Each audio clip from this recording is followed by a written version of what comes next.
Capítulo 3. O agouro. Sobre uma pequena ondulação que cingem de um outro lado dois pequenos córregos, está assentada a cidade, então Vila de Jaguarão, à margem esquerda do rio do mesmo nome. Naquela tarde do dia 29 de setembro de 1832, havia no povoado uma agitação que indicava algum fato extraordinário.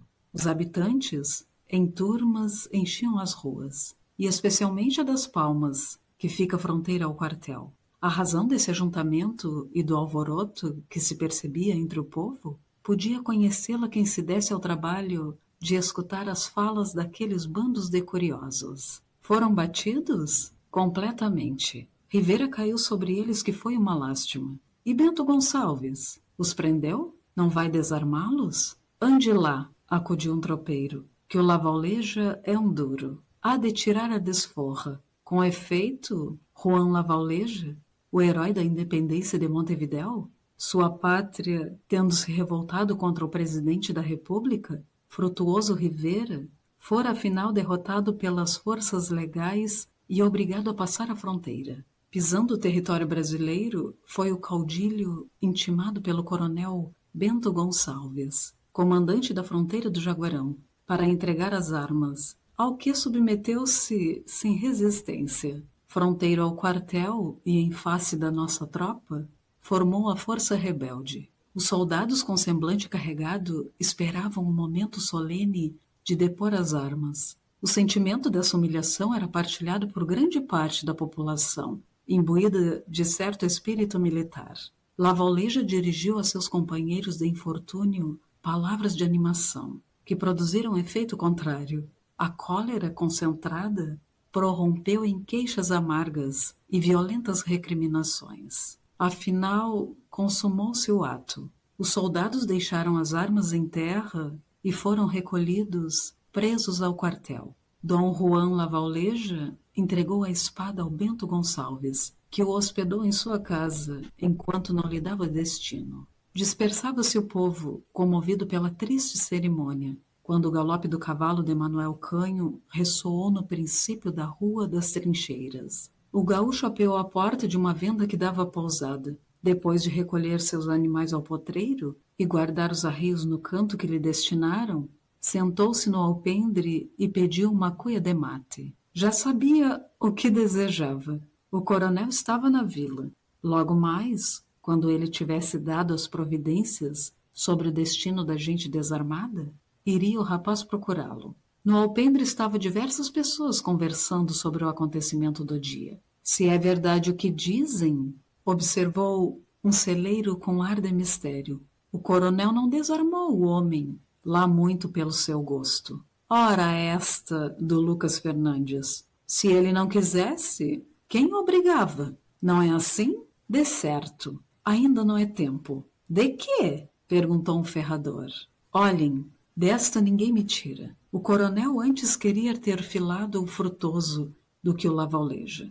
Mas por quê, Félix? Vocês verão. O coronel Bento Gonçalves da Silva, veterano da Guerra da Cisplatina e comandante da fronteira de Jaguarão e Bagé, era então o homem mais respeitado em toda a campanha do Rio Grande do Sul. Franco e generoso, bravo como as armas, vazado na mesma têmpera de Osório e Andrade Neves. Montando a cavalo com o Cid campeador, era Bento Gonçalves, o ídolo da campanha. Os homens o adoravam, as mulheres o admiravam. O mais sacudido rapaz achava coisa muito natural que as moças bonitas chegassem à janela para ver passar o elegante velho com o seu talhe alto e espigado, e seu peito amplo e bombeado com a petrina do brioso ginete. Sensível a essa fineza do belo sexo, o veterano alisava o bigode grisalho, pagando com um sorriso os olhares coados pelas rótulas.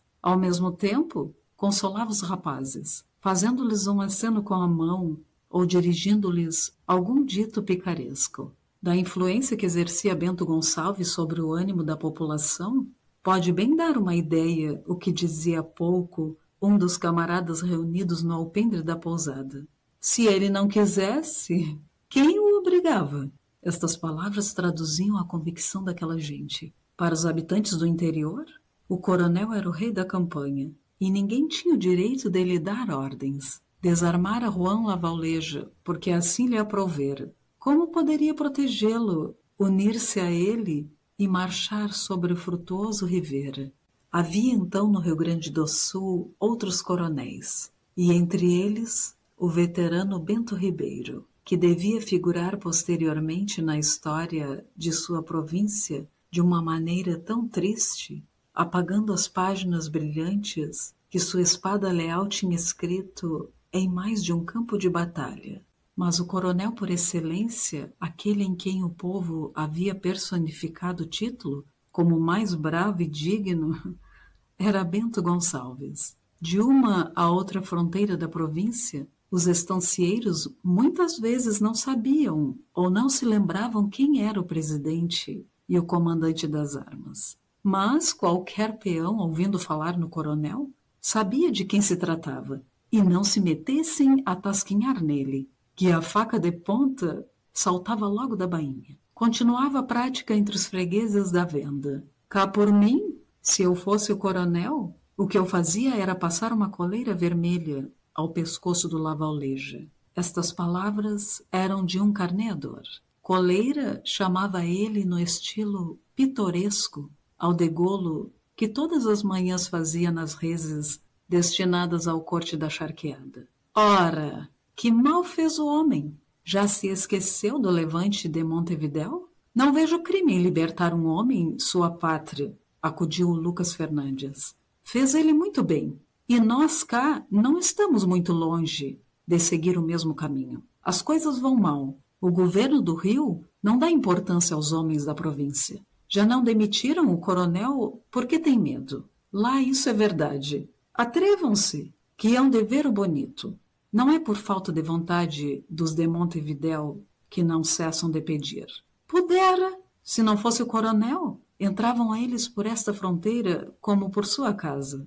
Eram os pródromos da revolução que devia prorromper 3 anos depois. A semente aí está lançada na população e se desenvolvia com o vento sedioso que soprava do prata. Uma voz infantil soara na rua perguntando: Papai, está aí? Lucas Fernandes voltou-se para a menina que subia os degraus do alpendre. Que queres, Catita? Já se foi a tropa, papai? Pois não viste? Ora, cuidei que iam brigar. Olhem a pequena, exclamou o ferrador a rir. Então você queria ver-nos brigar com os castelhanos? Queria. Há de ser bonito. Ah, sim, gauchinha, acudiu um tropeiro repuxando o bigode. Ainda hás de ter esse divertimento, Catita, redarguiu Lucas Fernandes. Tão depressa achasses tu um bom marido, pois não há de achar? Tão guapa moçoila? Aqui estou eu que, se ela não refugar... Hein, Catita? Que diz? Há de ser minha noiva. Quem conta com soldado? O noivo dela é Caldegas, que já nos ajustamos. Tornou o tropeiro piscando o olho. Sorria, no entanto, a menina com certo arzinho de malícia, que frisava o botão de rosa da boquinha mais gentil. Ao mesmo tempo, movendo lentamente a fronte em sinal de recusa, meneava as 2 longas tranças de cabelos negros, que, ondeando pelas espadas, desciam até a bainha da saia curta de lila encarnada, com vivos pretos. Era realmente um feitiço a Catita. Seu talhe de 13 anos, esbelto e airoso, não tinha as formas da donzela, mas já no requebro faceiro ressumbrava a graça feminina. Os olhos negros como os cabelos, ela os trazia sempre a meio vendados pelas róseas pálpebras. Por isso, quando alguma vez se desvendavam, parecia que seu rosto se tinha banhado em jorros de luz. A tez, quem a visse em repouso sob a negra madeixa, cuidaria ser alva, mas nas inflexões do colo e dos braços percebia-se, como sob a transparência da opala, uns reflexos de ouro ou fusco. Então conhecia-se que era morena, e o tom cálido de sua cútis lembrava o aspecto das brancas praias de areia, iluminadas pelos últimos raios de sol. Estão aí perdendo tempo. Ela já me deu sua palavra, não é? Moça, sai-te, gabola, que o Dunga está aqui, disse um peão, plantando-se no meio da casa, com a mão esquerda no quadril e a direita no ar, brandindo a faca. Está bem, não vai abrigar, acudiu Lucas Fernandes rindo. Qual deles escolhes, Catita? Eu, papai? Pois então, eu, disse a menina esticando a perna bem torneada e arqueando o pezinho calçado com um sapato de marroquim azul. Suspensa um momento nessa figura de dança, enquanto percorria com olhar brejeiro os sujeitos da roda, acabou a frase descrevendo uma pirueta graciosa. Eu não escolho nenhum. Ora aí está, disse o Lucas soltando uma gargalhada. Qual? Já está fazendo melúrias. Meu noivo... Querem saber qual é? Então sempre escolhe. Aí que já estou me lambendo. Quem é?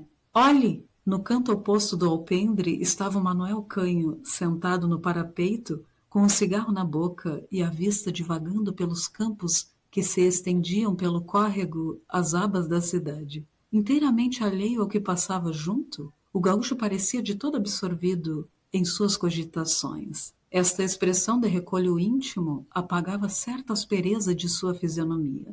Visto assim de perfil, com a fronte descoberta, os cabelos que a brisa agitava e o talhe desenhado pelo traje pitoresco do gaúcho, era sem dúvida um bonito rapaz. Foi a ele que se dirigiu Catita e, tocando-lhe no ombro, voltada para os outros, disse: Este não vale, exclamou o peão. Sentindo no ombro a mão da menina, o gaúcho voltou-se com um olhar interrogador. É você que eu quero para meu noivo, disse-lhe Catita a sorrir. Quando for viúva? Então sim, serei seu noivo, respondeu o gaúcho em amargo tom de ironia. Afastou-se a menina com um espanto misturado de pesar. Da gente da roda, uns não viram no dito do gaúcho mais do que uma chufa e riram. Outros não lhe deram atenção. Catita, porém, tomou aquela estranha resposta de Canho como agouro e teve nessa noite um sonho bem triste.